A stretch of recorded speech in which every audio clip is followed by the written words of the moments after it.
Hello. It's a great Friday to be watching Rocket Pitch. Great to be back. I'm excited. I am looking forward to this.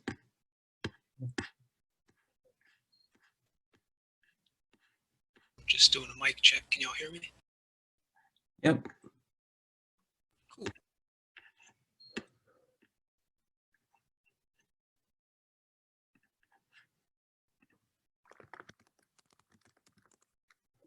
We're going to go ahead and get started in just a moment. I just dropped the check-in form into the chat, so if people want to use that to check in, that would be great. So you guys can rack up your points for being here.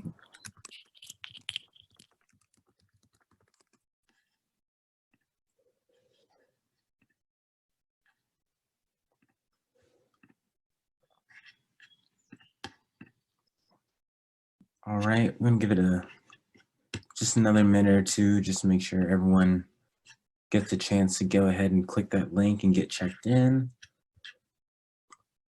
In the meantime,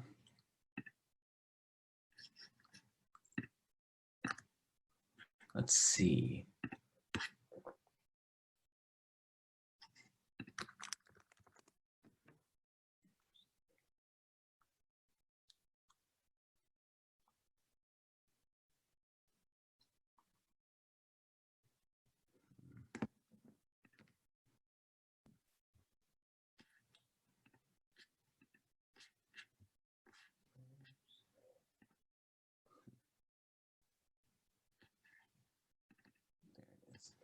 In the meantime, I have two jokes for you guys. Send some more because they're pretty funny, and I wanted to share some more jokes, but I only got two this week. So the first one, I didn't get the name down, but it's I know an introverted entrepreneur in the coal industry. He mind his own business. Yep, that was a pretty creative one. I liked it. And then the other was, why should you never date a tennis player? Because love means nothing to them. So yeah, we had that was from Alba Fernandez. Thank you. Some great submissions this week. Again, my Slack channel and email are very open to submissions. I'd love to hear some more. And I just want to go ahead and check in with everyone that's planning on presenting today. So just say that you're here if when I call your name. Judith Morgan. I'm here. Awesome. John Garst. I'm here as well. Great. Imran Sadiq. I'm here. Perfect. We still have two more slots open. So as always with Rocket Pitch, if you want to go ahead and present today, just go ahead and send me a message. You have until Imran presents or till the end of his presentation to just let me know. And you can go ahead and do a Rocket Pitch today. So Rocket Pitch, what is it? If you're new here, then Rocket Pitch is just a forum for 5 different speakers to come and pitch their ideas. What makes up a good Rocket Pitch is there's a problem, market, competition, and solution. A good Rocket Pitch will address each 4 of those elements. But as always, this event would not be possible without our friends from Ferguson, so thank them for all that they do to support us. And a Rocket Pitch, the rules are you have 90 seconds. We're just gonna go back to back. It's gonna be in the order of Judith, John, and then Imran. After that, we're gonna see if anybody else has anything that they wanna pitch. We're gonna go right into a feedback session, and I'll explain more of the rules later then. For now, and since we're doing this new format, winner is going to be by popular vote. We're going to put a poll directly into the Zoom call at the end. I'll remind you guys of the orders, that way you're not confused on whose pitch was whose. And without further ado, I'm gonna get my timer ready. Judith, when you say you're ready to begin, just go ahead and start. You have 90 seconds.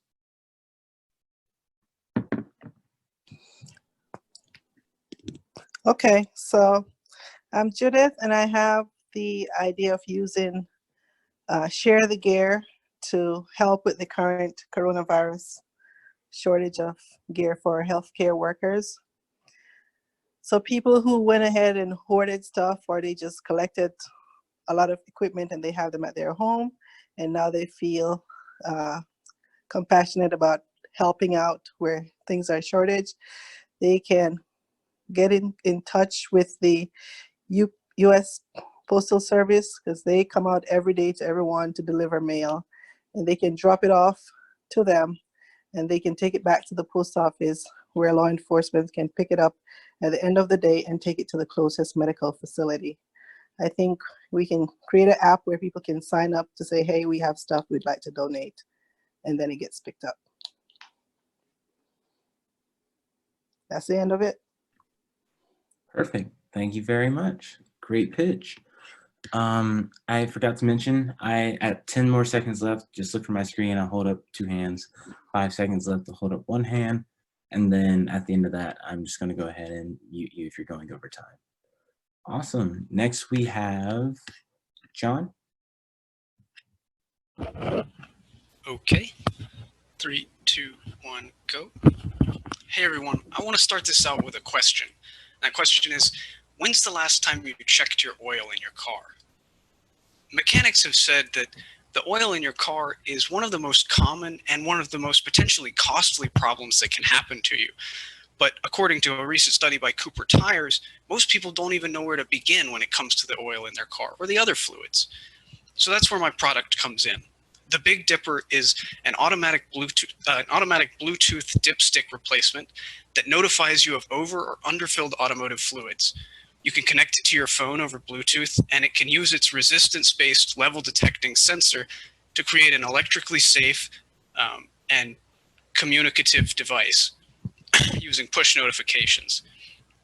I think this is something that could be very good for a lot of people because they don't want to think about it or they don't know where to begin. They can just have their mechanic put one of these dipsticks in, and then they'll know if there's ever going to be a problem again. There is currently a company called Coso North America that makes a similar product, but they only do it for motorcycles and other sport vehicle type things. They don't do it for cars. And it's also not Bluetooth compatible, which means they can't communicate with your phone. And also it's much, much more expensive than what I anticipate mine would be. It also finally requires a button press to actually read the data. So it's not as, it's much more hands-on than it ought to be. So that's it. Thanks.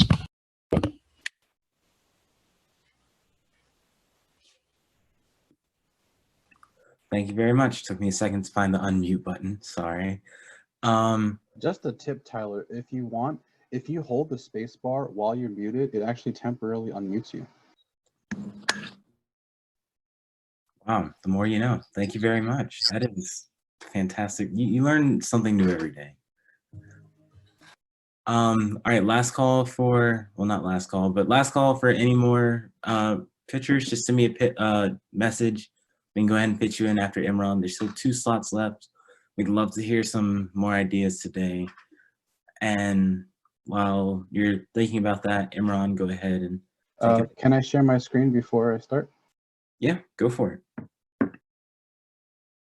It says host disabled participant screen.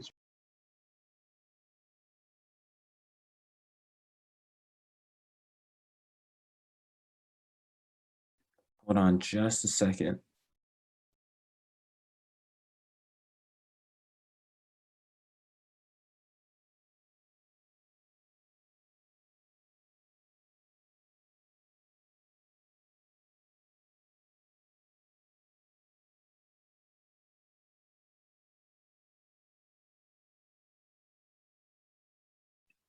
Can you do it now?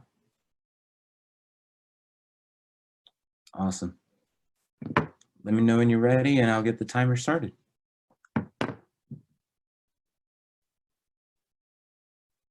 You're muted right now.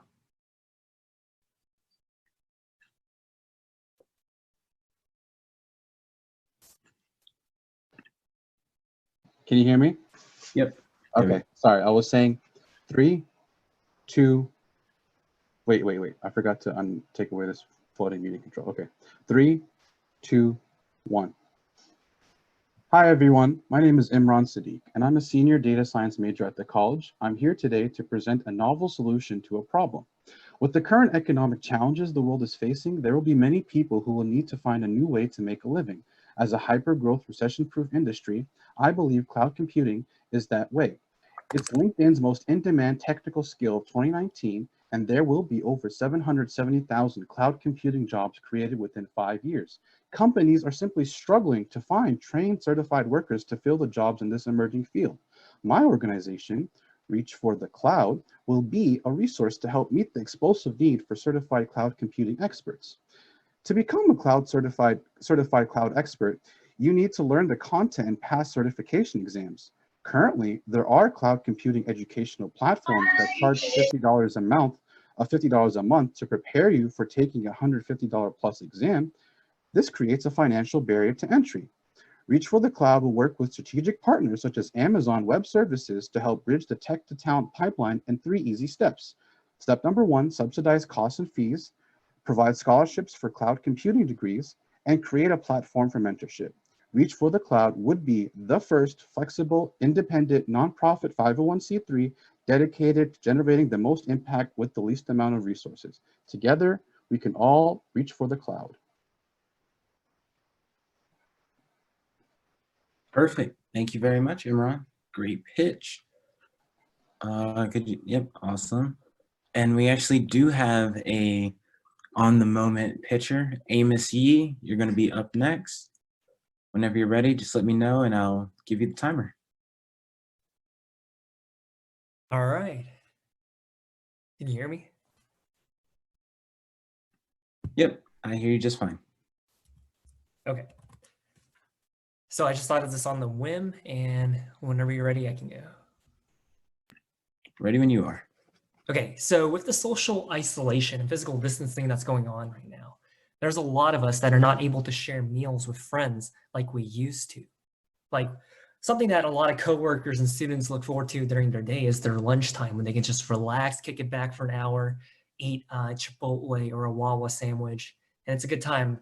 But right now we're stuck at home in our apartments with our family members or with a dog or by ourselves. And that can be kind of lonely and it's kind of a depressing situation. And that's why I thought of this app where it's called Mingle, or the same concept as Tinder, where you swipe right to be introduced with people that live in your area.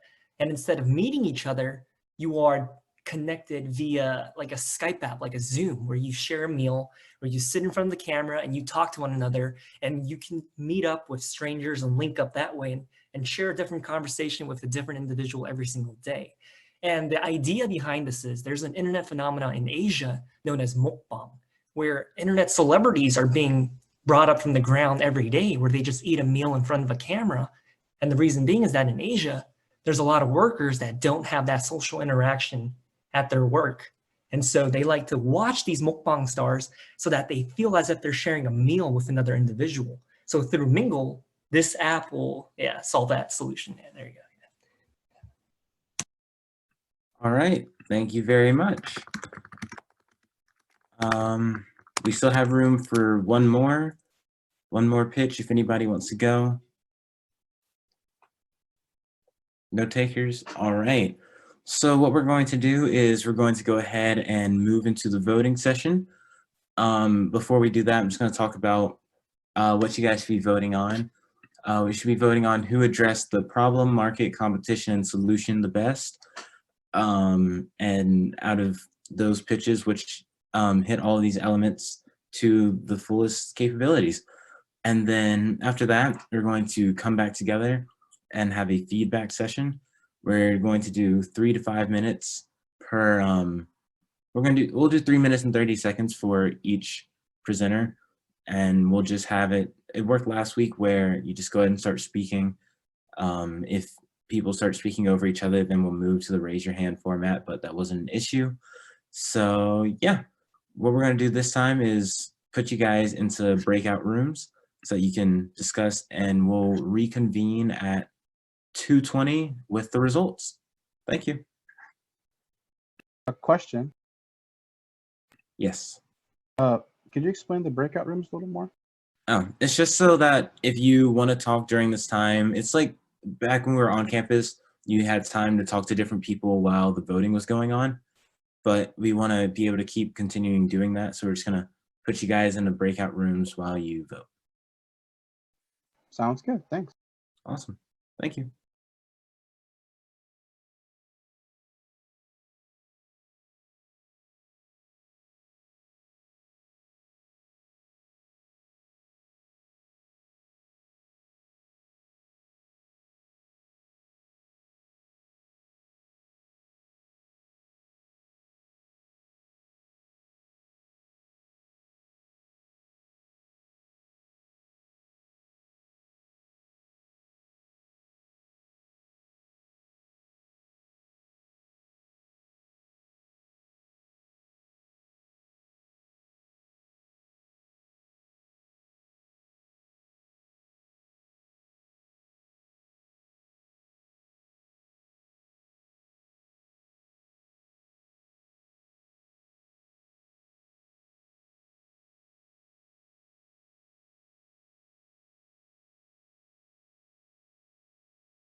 Hello, everyone.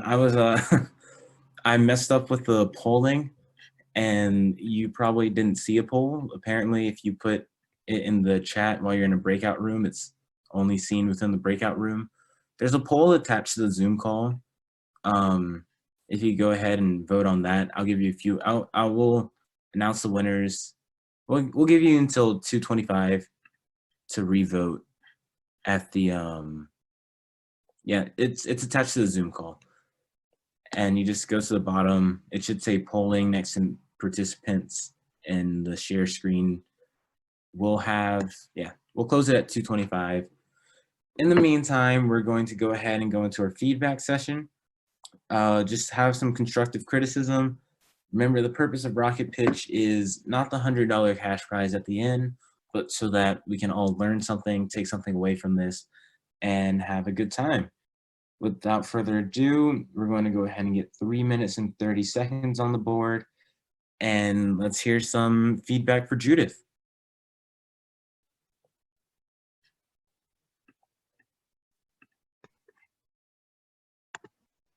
Hello, this is Alba. I can turn on my video so I'm not just blackness. Hello.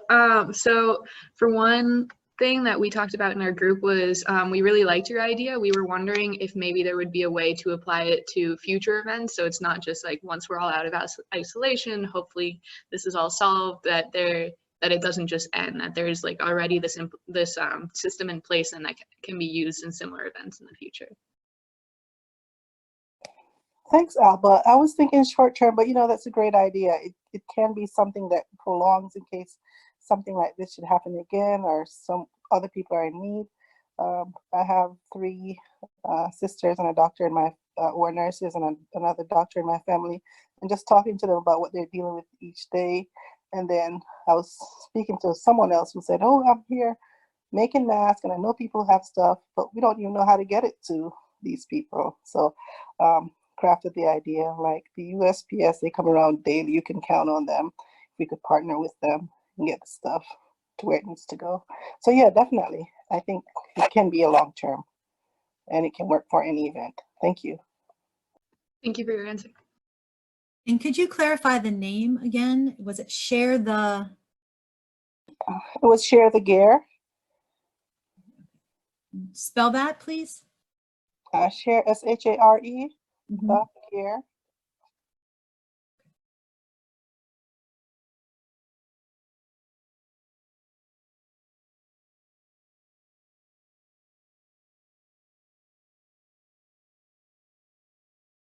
Hey, Judith, Michael, I have a question for your proposed app. In the pitch, initially, you were talking about people who had been hoarding gear. My question is, what do you think their motivation would be for sharing the gear when hoarders tend to be kind of centrally focused on their own survival and their means with it, and incorporating delivering it to people in need? I understand we're in unusual times here, but those people who tend to hoard are kind of keeping that for themselves for those unusual times. Or is this supposed to be a network to try and get people who are creating masks or types of things to getting them to people as opposed to people who are hoarding that equipment? Thanks for your question, Mick. Now, the people who are hoarding, I did mention if they had a change of heart and they start empathizing with what's going on and they want to contribute instead, those people who bought the stuff and wanted to price gouge. I read an article about one person who donated 2/3 of his garage that he had bought up in January. So that was one example. And those combined with the people who are home right now, they can't work, but they can sew, so they're making stuff. So it would be a collective effort on everyone's part.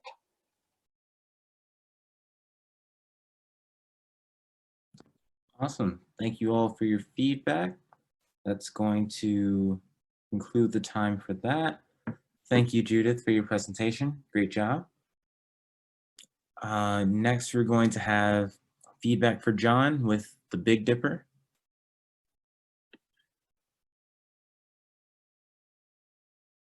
I'll take this. John, good presentation. I'd like to hear a little bit more about the application of it kind of going beyond maybe just checking the fluid levels. I think that might be good for something like a windshield washer fluid, but from what I understand, which is all the automotive industry and repair is very limited, but to be able to for an oil change, it's really the quality level of the oil. So is that something, a technology that you would be able to introduce so it has maybe a little wider application?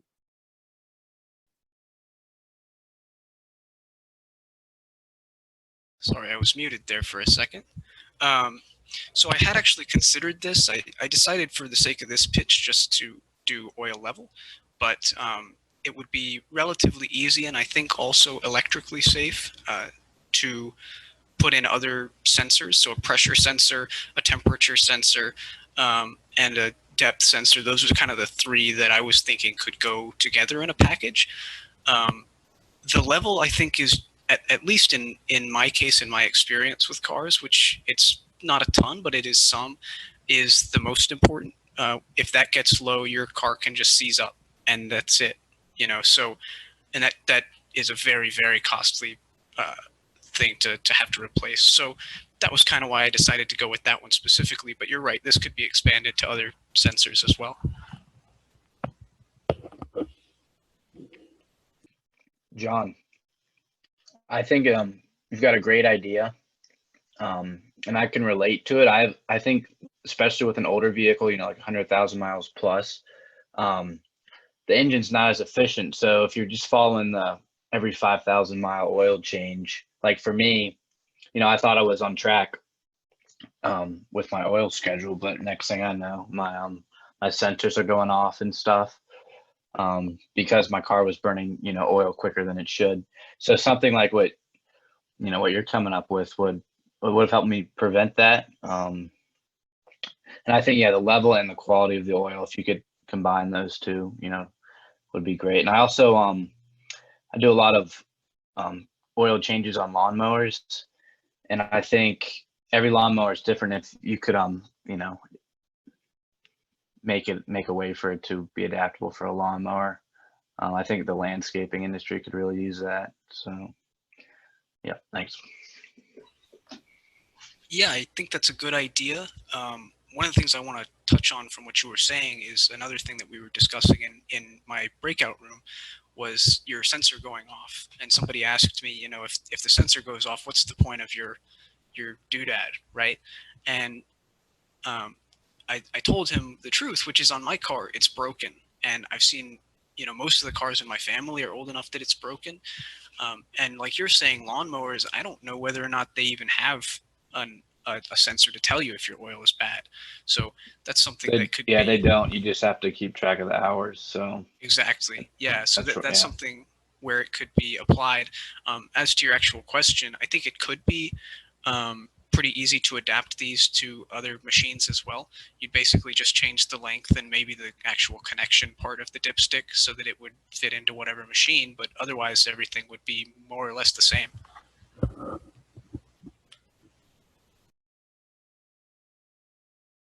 All right. That's gonna wrap up the 3 minutes and 30 for Sean. Thank you all for your feedback. Next we're gonna move on to Imran with Reach for the Cloud.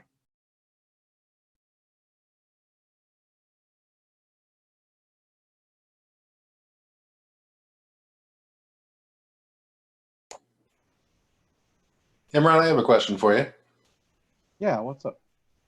How do you plan on funding between the people that need money for these tests and then getting them out in the workforce?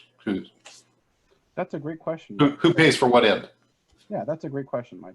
So basically, as a 501c3 nonprofit, we'll be eligible for tons of foundation and corporate grants that we plan on applying for. These grants range in amounts from $1,000 to $100,000. We'll also be partnering with local businesses in the Northern Virginia region, which is where we plan to be headquartered. That essentially the ones who are in their own self-interest would need to hire cloud computing experts. So we're basically telling them, look, you guys need cloud computing experts. There aren't as many as you need that are certified, especially. So Help us to fund the education for these cloud computing experts, and in return, you'll get top pick of the cloud computing experts that we help to certify. In addition to that, we'll be working with George Mason University and Northern Virginia Community College, who have already established the first degrees in cloud computing, and I think in the nation. I know for a fact that Northern Virginia Community College is the first community college to establish a cloud computing associate's degree, and George Mason is either the first or the second. But essentially, we'll partner with them so that we'll be able to match dollar for dollar a donation amount for a scholarship. So for example, for Northern Virginia Community College, we envision obtaining scholarships in the amount of $200 to $500 per semester for someone who needs a cloud computing degree for associates. But I want to reemphasize that you don't necessarily need a bachelor's degree to get these amazing jobs in cloud computing. All you really need is to get certified. But unfortunately, a lot of hiring managers, they still, once they screen based on who's certified, that'll be the first criteria, they will want to see something beyond high school, which is why we're providing this option to get a subsidized degree in cloud computing. For George Mason University, we've provided a scholarship in the amounts of $1,200 to $500 renewable per semester as well. And then our last proposition is to not only to sell t-shirts, but to also to sell advertising space on their website. So our sponsors list. So we envision getting, I have applied to become a Amazon Web Services Cloud Ambassador. So as a Cloud Ambassador, I will hopefully have access to not only AWS Educate, which is their platform for encouraging students to get involved in AWS. It doesn't do nearly anything of what we do. And the reason why it would be better for Amazon or other big companies to write a check rather than try to do this themselves is because, one, we're independent, we're a nonprofit. We're also cloud agnostic, which means we work with all the major public clouds, which includes AWS, Google Cloud, Microsoft Azure, even Alibaba. So by being the nature of our organization allows us to perform the most greatest impact with the least amount of resources. So our funding, to basically sum up all of the points to your question, we'll receive funding from the sources I identified for foundation grants, corporate grants, business grants, as well as partnerships with local businesses who needs these individuals, and advertising and sponsorships through our website. Thank you. Great, thanks. Hey, Imran, I have a really quick question. Yeah, what's up? How did you improve so much between last week and this week? Your pitch was awesome. Well, I have to give credit where credit's due. I got some amazing help from the wonderful mentors, such as Professor King and Mike. So I want to give a shout out to both of them, and I would highly encourage anyone who wants to pitch to not be afraid to pitch if you have an idea the first time, but to reach out to these amazing mentors. That was a pro move, Imran. Nicely done. Thank you. Awesome. That's great to hear. Lastly, we're going to have feedback for Amos.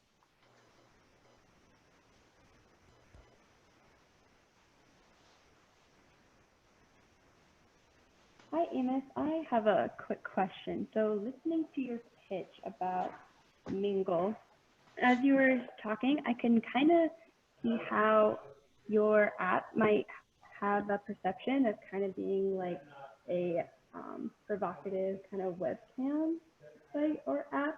But I don't think that's what you intended, obviously, because it sounds much more like friendship space and curing the loneliness. But I just had a question. How would you educate your customers to kind of distinguish Mingle as not being a part of those other kind of like webcam services? Yeah, perfect question. So when I thought about Mingle, I based it off of the other social interaction apps that are location-based, such as like Tinder and Bumble, where basically the mutual understanding is you're on there for a hookup or for a date or for a relationship. Well, with Mingle, I want it to be an implied understanding, even from the advertisement, that it's to share a meal either platonically or for romantic reasons, but get rid of that stigma, get rid of that social awkwardness or that barrier, to mitigate that and to say this is for sharing a meal together with someone else. Right from the get-go, by utilizing micro-influencers on Instagram, Twitter, Facebook, saying like, hey, look how much fun this is. I'm sharing a meal with someone from Seattle or from Chicago, you know? So, yeah. Does that help? Thank you. Yeah, thank you. Yeah, so just right from the get-go, just having the marketing be fully like friendship. Right, instead of like advertising it as a hookup app. Yeah. Okay, yeah, so you don't fall into like, other provocative webcam sites. Okay, great, thank you. Hey, Amos, Michael here. Have you considered kind of with this idea, and I know you kind of thought of it spur of the moment, but kind of taking it so that it is kind of that dating app or that technological connection just virtually as opposed to eating together? I feel it's difficult. I mean, as a guy who used to use those apps and went on many dates, oftentimes dinner dates is the hardest time to discuss and talk and connect with someone when you're sharing a meal. So there's limited conversation when you're eating. So kind of creating a virtual space where food is in the focus. Because I know about the what do you say, the mung pie, the Korean food thing, but that has kind of been morphed, as Elena was saying, into a fetish type following and genre in some of the Asian cultures. Yeah, good observation. Good point. So I think because the cultural differences here in the West is a little bit different from the East, with like fetishizing over the mukbang stars, I think for the short term, the goal should be to foster relationships within the neighborhood so that you can develop a community aspect to it. Like, oh, I didn't know that that guy actually lived down the street from me. So to foster like a community aspect. But then for the long term, my idea is to have it evolve into whether you want to just be in the neighborhood, the community, or to allow you to have a date with a lawyer from like San Francisco while you still live in Williamsburg. So it's like, hey, you want to meet at 5 p.m. Eastern time, which is like 2 p.m. Western time. We can share a Chipotle lunch together over Mingle. You know, so I think in the future it has a potential to evolve into a dating app for the long distance relationships to foster and meet. And I think, yeah, I mean, that's my initial thoughts. But I think there's a lot more whiteboard thoughts to be had. Yeah.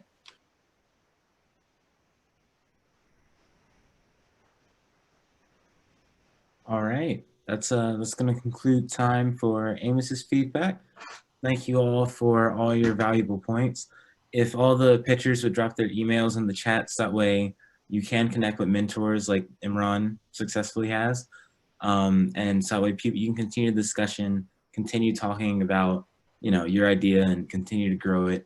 In the spirit of Rocket Pitch, as always, there is a winner, but the most important thing is not winning, but learning.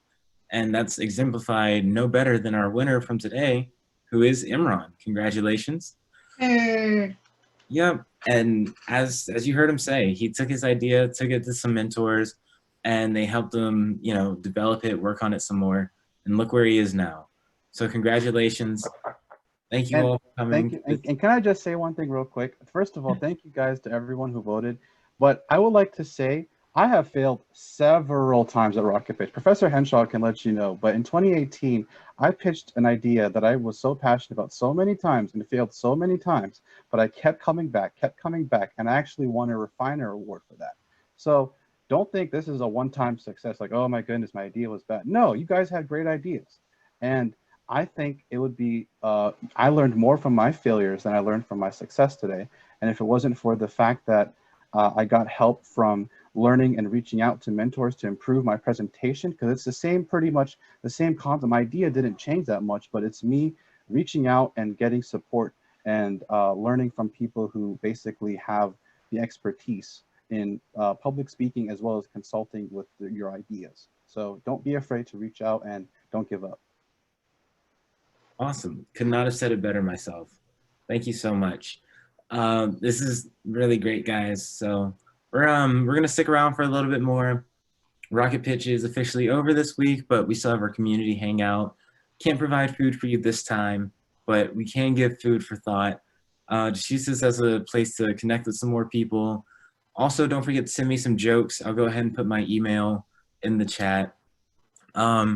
Also, you can send it to me over Slack. But I got a surprising lack of jokes. I'd really like to hear some more from everybody.